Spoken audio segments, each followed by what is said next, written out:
Hello students, good morning. Welcome to my class. आज हम लोग स्टार्ट करने वाले हैं बीए फोर्थ सेमेस्टर का इंग्लिश ट्रांसलेशन का एक और वर्क, कन्यादान। कन्यादान जो है ओरिजिनली मराठी में लिखी गई है और इसे लिखा है विजय तेंदुलकर ने। और इस बार आप लोगों को ट्रांसलेशन वर्क पढ़ना है, तो इस ट्रांसलेशन में हम मराठी टू इंग्लिश ट्रांसलेशन पढ़ेंगे। कन्यादान कन्यादान जो है 1983 में मराठी में ओरिजिनली लिखी गई थी और इसको 2005 में इंग्लिश में ट्रांसलेट किया गया था, जो कि बहुत पॉपुलर हुआ था।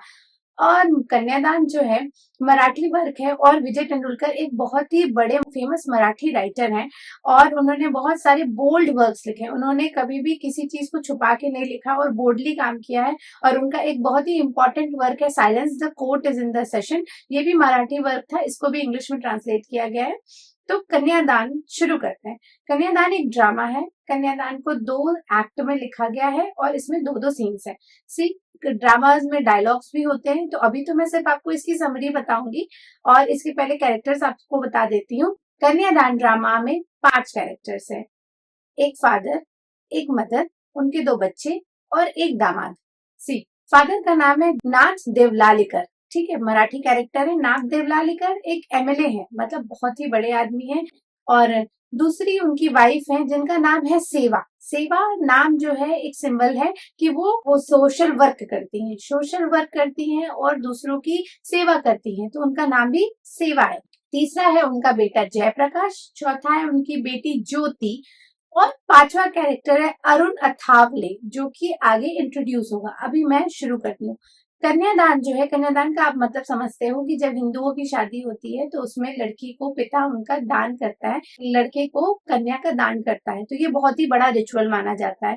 तो ये शादी से रिलेटेड है। कन्यादान सिंबल वर्ड है, शादी से रिलेटेड है। एक पिता जब अपनी बेटी की शादी करता है तो उसके बाद क्या होता है, ये वही इसमें इस ड्रामा में बताया गया है। सीन ड्रामा शुरू होता है, तो घर है और उसके बाद वो आपस में बाप बेटी जो है वो बातें करते हैं कि उनकी मदर क्या कर रही है और उनका भाई कहाँ है, ये कहाँ है, ये सब बातें होती है। उसके बाद क्या होता है, ये रिलेटेड है। एक पिता जब अपनी बेटी की शादी करता है तो उसके बाद क्या होता है, ये वही इसमें इस ड्रामा में बताया गया है। तो नाथ सीन ड्रामा शुरू होता है, स्टेज है और मतलब घर है। घर में शुरू होता है, नाथ देवलालीकर जो है अपने फोन पे बात कर रहे हैं किसी बस कंडक्टर से या बस ड्राइवर से कि वो पुणे टू आसनगढ़ करके कोई जगह है, आसन गांव, वहां पे वो उसके लिए बातें कर रहे हैं कि कब बस आएगी या कब बस जाएगी। तो वो जो है वो चिल्ला रहे फोन पे, तो वो ठीक से बस ड्राइवर जो है जवाब नहीं दे रहा है। तो उनकी बेटी ज्योति को मैंने बताया, उनकी बेटी है जो कि 20 साल की है, और वो बताती है कि आप क्यों बार बार बात कर रहे हो जब जानते हैं कि ठीक से जवाब नहीं मिलेगा। तो वो अपने पिता की लाडली है, बहुत ज्यादा प्यार करते हैं उसके पिता और बहुत अच्छा लाइफस्टाइल है। आप समझ रहे हो, एमएलए है तो बहुत अच्छी लाइफस्टाइल होगी। वो ज्योति बोलती है कि मुझे आपसे, पिताजी मुझे आपसे कुछ बात करनी है, लेकिन मम्मी आएंगी तभी मैं आपको ये बात बताऊंगी। तो कहता है ठीक है, जब हम लोग आपस में जब मिलेंगे तो बातें होंगी। तब उसके बाद उनकी मदर का आता है कि उनकी मदर जो है वो अहमदनगर गई है, रैली में गई है, क्योंकि औरतों के लिए काम करती है। वो घर घर जाती है, सोशल वर्क करती है, औरतों की स्थिति को सुधारने का काम करती है। तो अहमदनगर से वुमेन रैली से वो आती हैं, तब वो बड़े खुश होते हैं, बोलो कि उनकी परिवार में उनकी माँ आ गई और नाथ देवलालीकर की वाइफ आ जाती है। और वो लोग आपस में खूब बातें करते हैं कि चलो तुम आ गई, काफी थक गई होगी, आपस में क्या हुआ, रैली में क्या हुआ, ये सब बातें होती है। उसके बाद नाथ जी कहते हैं कि ज्योति हमसे कुछ बात करना चाहती है। तब ज्योति बताती है कि मैं एक लड़के से प्यार करती हूँ जो कि जिसका नाम अरुण अथावले है और वो जो है दलित कास्ट का है, ठीक है। अब किसी को भी सुन के लगेगा कि अरे ये बड़ा क्या है, लेकिन नाथ देवलालीकर खुश हो जाते हैं। अब आपको मैं बताती हूँ कि पीछे की आइडियोलॉजी क्या थी उनकी। लोगों का मानना था पहले कि अगर ये कास्ट सिस्टम खत्म करना है तो हमें क्या करना है, हमें अपर कास्ट की शादी लोअर कास्ट में करानी है, जिससे कि सब फैमिली बन जाएंगे और कास्ट सिस्टम खत्म हो जाएगा। तो ये आइडियलिस्ट बातें हैं, ये बातें हर कोई नहीं फॉलो कर सकता। लेकिन नाथ जी जो थे वो आइडियलिस्ट थे, वो जैसी बातें बाहर करते थे वो घर में भी वैसा चाहते थे। तो उनको लगा कि ये बहुत अच्छा एग्जाम्पल वो सेट करेंगे। अपनी बेटी की शादी अगर वो लोअर कास्ट लड़के से कर देते हैं, दलित से कर देते हैं, तो उनका जो एग्जाम्पल है, जो वो कहते हैं, वो लोग मानेंगे कि हाँ वो बिल्कुल सही कहते हैं, उन्होंने अपनी बेटी के साथ ऐसा किया है, ये ऐसा।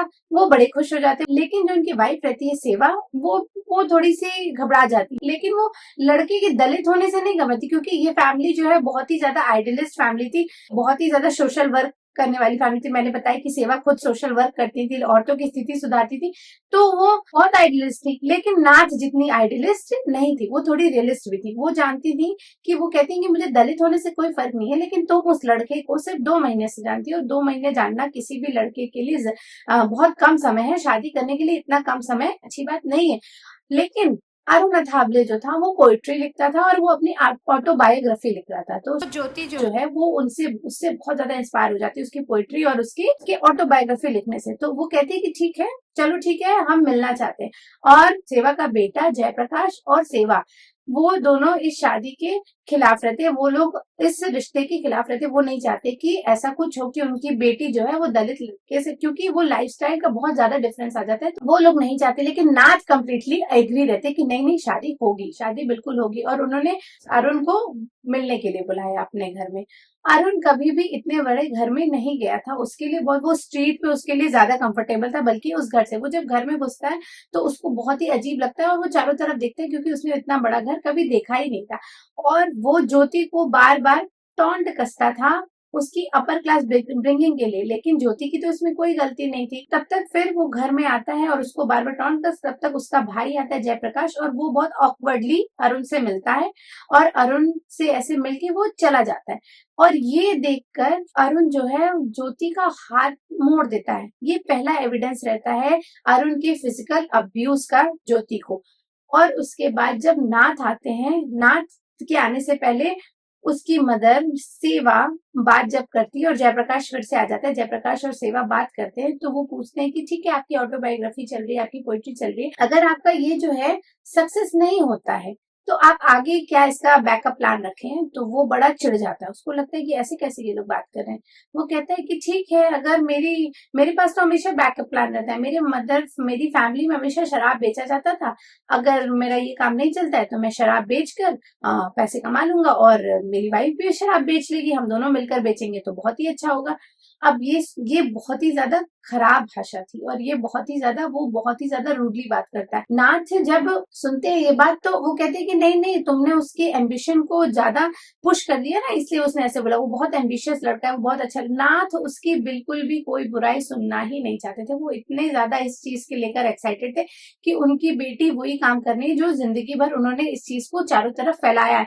और ज्योति जो थी अपने फादर के आइडियोलॉजी को बहुत ज्यादा इन्फ्लुएंस थी, तभी उसने इस चीज का कदम उठाया था। अब इसके बाद ज्योति और अरुण की शादी हो जाती है, कुछ महीने बीत जाते हैं, और अब एक्ट 2 शुरू होता है। एक्ट 2 सीन 1 में क्या होता है कि ज्योति जो है, कुछ महीने बीत गए हैं शादी के, और ज्योति बिल्कुल पतली दुबली हो गई है, पीली पड़ गई है बिल्कुल, और सेवा से उसकी कंडीशन बिल्कुल भी देखी नहीं जा रही है।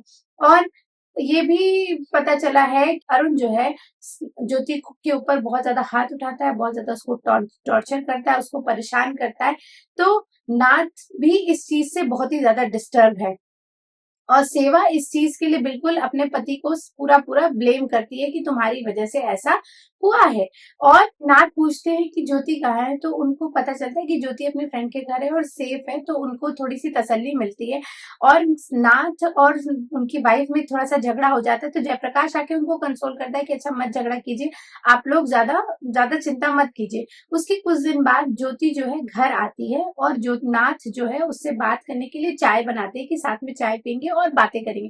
तो उनको एक मार्क दिखता है उसके शरीर में, वो छुपा लेती है। वो कहती है कि वो नाथ कहती है कि तुम उसको छोड़ने वाली हो। तो ज्योति जो है गुस्सा करती है अपनी मदर पे कि आपने सबको क्यों बता दिया कि मैं अरुण को छोड़ने वाली हूँ।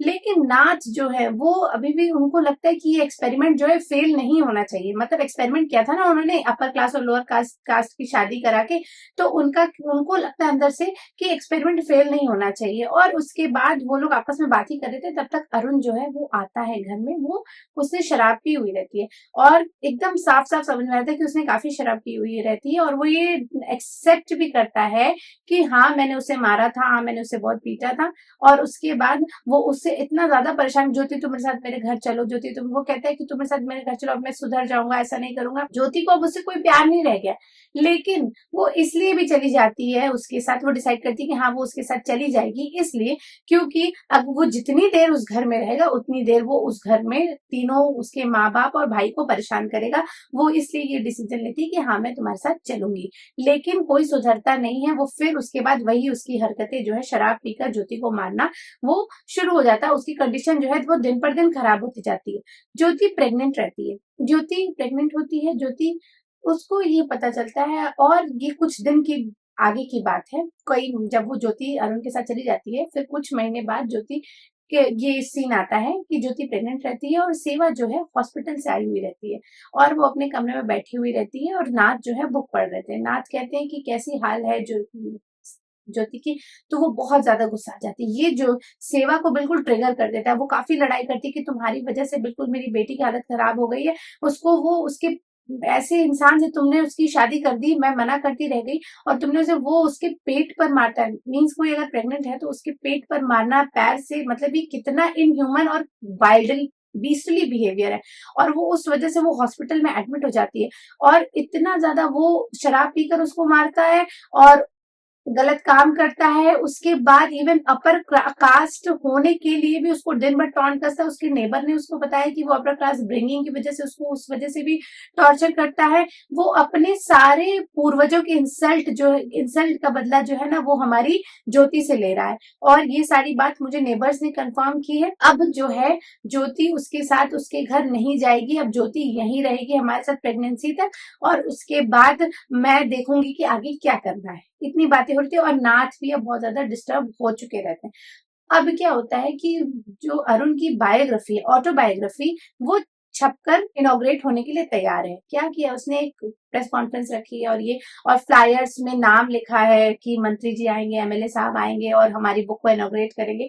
अब वो आता है और नाथ जी से कहता है कि आपको तो आना ही पड़ेगा, कि आपका नाम लिख गया है फ्लायर्स पे, अगर आप नहीं आएंगे तो लोग क्या कहेंगे कि आप अपने दामाद के साथ खड़े नहीं है, इतने उसको आप ऊंचाई नहीं देना चाहते, आप खुद बड़े बनना चाहते हैं। वो उनको ब्लैकमेल करता है कि आपको आना ही पड़ेगा। वो नाथ बिल्कुल अरुण की वजह से नहीं जाते हैं, वो ज्योति की वजह से जा रहे होते हैं, और वो चाहते हैं कि मैं पहले उसकी तारीफ करते हैं स्टेज पे कि अच्छा लिखा है, ये लिखा है, वो लिखा है। लेकिन फिर उनको बहुत ज्यादा गुस्सा आता है।